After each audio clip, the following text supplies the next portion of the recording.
أعوذ بالله من الشيطان الرجيم بسم الله الرحمن الرحیم۔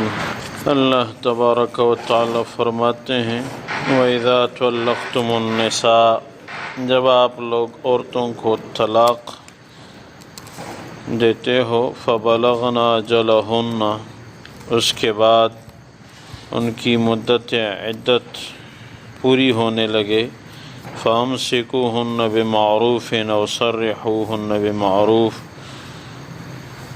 تو خوش اخلاقی کے ساتھ ان کو پاس رکھو یا اچھے انداز سے ان کو رخصت کرو۔ وَلَا تُمْسِكُوهُنَّ ضِرَارًا لِتَعْتَدُوا، ان کو اس نیت سے مت روکو کہ ان پہ ظلم ہو۔ وَمَنْ يَفْعَلْ ذَلِكَ فَقَدْ ظَلَمَ نَفْسَهُ، جس کسی نے ایسا کیا تو اس نے اپنے اوپر ظلم کیا۔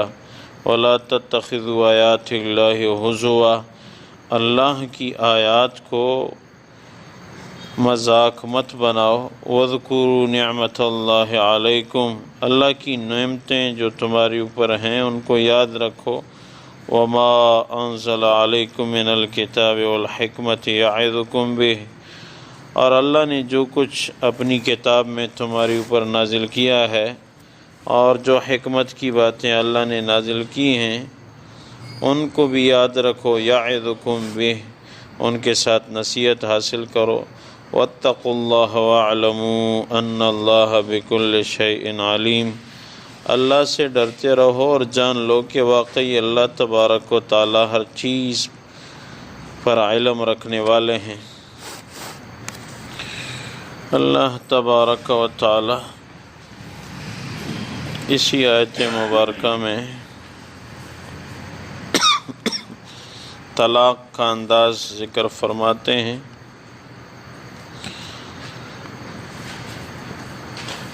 جب شوہر اپنی بیوی کو ایک طلاق دے،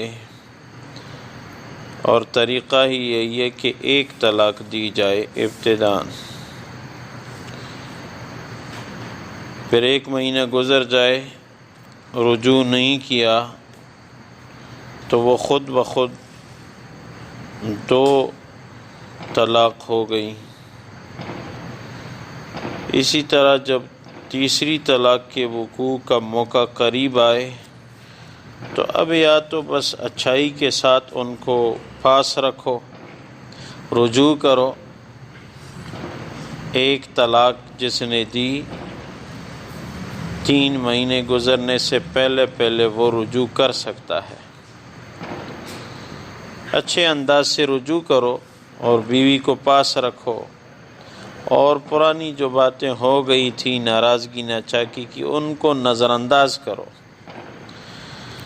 اور یا اگر پاس نہیں رکھنا چاہتے تو اچھے انداز سے ان کو رخصت کرو۔ اور یہ فقہ کی کتابوں میں لکھا ہے کہ جب بیوی کو رخصت کرنے کا ارادہ ہو تو طلاق دے کے 1 سوٹ بھی دو، اور اچھے انداز سے خوش اخلاقی کے ساتھ۔ بس میری اور آپ کی عادات میں فرق ہے، ایک ساتھ زندگی خوشگوار نہیں ہے، آپ بھی تنگ ہیں اور مجھے بھی تکلیف ہے، بس آپ کو طلاق ہے اور آپ کو اجازت ہے، اور ایک اچھا سوٹ دے کے ان کو رخصت کرو۔ اس سوٹ دینے میں بہت بڑا اجر ہے۔ اسلام دیکھو اخلاق کا سبق دیتا ہے۔ اس سے یہ بھی معلوم ہوا کہ جب مالک بالفرض اگر کہیں کاروبار میں معاملات میں کسی نوکر خادم کو رخصت کرنا چاہے تو چاہیے کہ کچھ نہ کچھ اضافی تحفہ بھی دیا جائے۔ یہ اخلاق کی علامت ہے۔ چاہے ناراضگی ہو، جو بھی ہو، زندگی پہ کیا اعتماد، اب جب دونوں آپس میں جدا ہو رہے ہیں پھر کیا معلوم کب ملیں گے اور کیا زندگی کس کی کب تک ہوگی۔ اچھے اخلاق کے ساتھ کچھ تحفے تحائف دے کے ان کو رخصت کیا جائے۔ یہ اسلام کا سبق ہے اور یہ اعلیٰ اخلاق کی دلیل ہے۔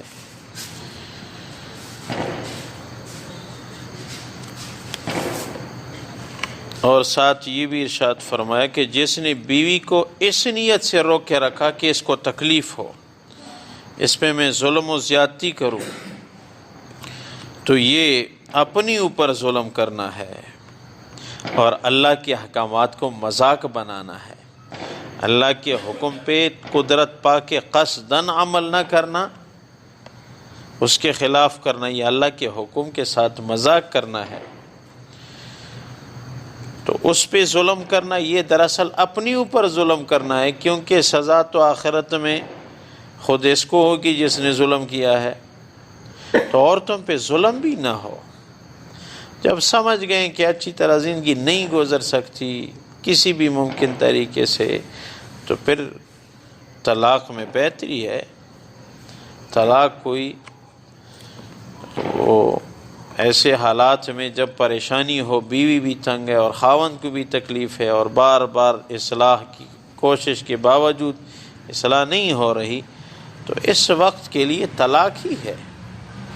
خاوند کو دوسری بیوی مل جائے گی، بیوی کو دوسرا خاوند مل جائے گا۔ نہ اپنی اوپر ظلم ہو اور نہ ان کے اوپر ظلم ہو۔ بعض معاشروں میں یہ ہے کہ یہ بیوی میری تابع دار وہ نہیں ہے، تو بس نہ طلاق دے دیتا ہوں نہ پاس بساتا ہوں، اس کو ایسے ہی میں رکھوں گا۔ یہ ظلم میں آتا ہے، شرعاً یہ ناجائز ہے، یہ ظلم و زیادتی ہے۔ ایسے نہ ہو، یہ دراصل اپنی اوپر ظلم ہے۔ اور ساتھ اللہ تبارک و تعالیٰ نے یہ بھی فرمایا کہ آپ لوگوں پہ جو اللہ کی نعمتیں ہیں ان کو یاد کرو۔ یہ نہیں کہ بیوی کے ساتھ زندگی ٹھیک نہیں بنی، اب بس شکوے شکایات ہوں، اللہ کی تمام نعمتوں کو نظر انداز کیا جائے، میری زندگی تو تنگ ہے، میرے اوپر اللہ کا کیا احسان ہے۔ نہیں نہیں، نیک بیوی بہت بڑی نعمت ہے۔ اور اس کے علاوہ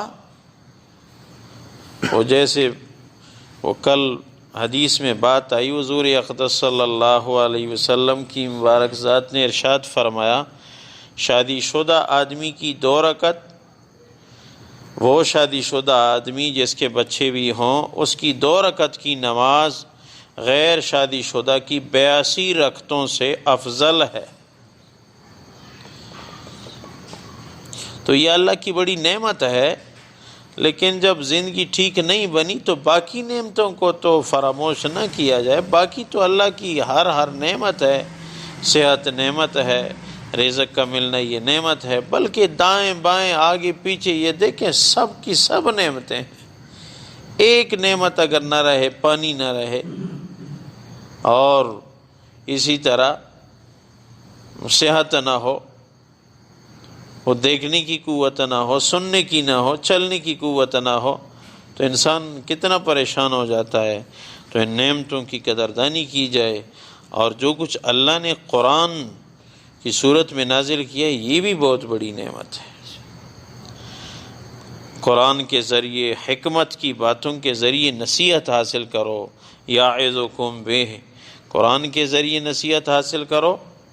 قرآن میں نصیحت کے واقعات ہیں، اور ساتھ حکمت کی باتیں،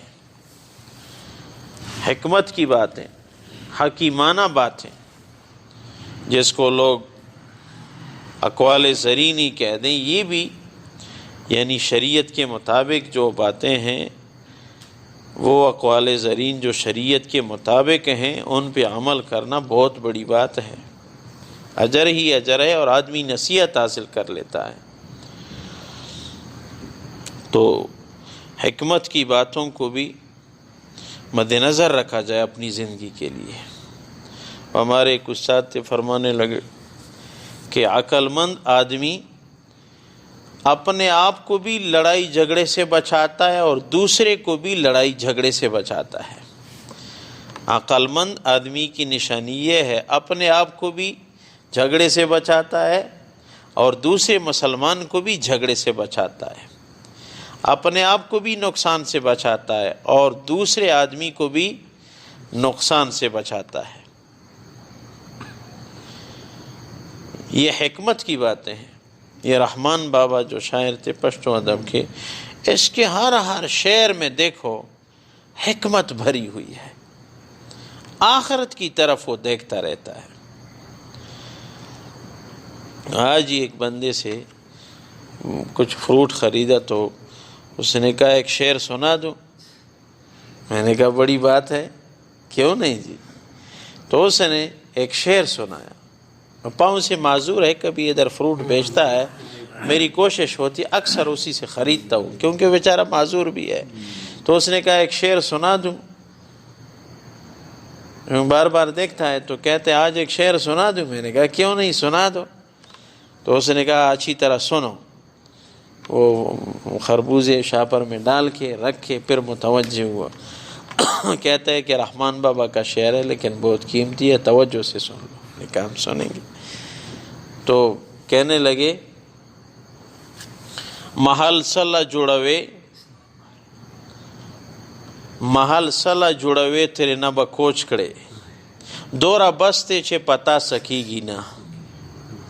بہت قیمتی شعر۔ میں نے سوچا، میں نے اس سے کہا یہ فروٹ سے آپ کا شعر زیادہ قیمتی ہے، یہ فروٹ سے آپ کا شعر زیادہ قیمتی ہے۔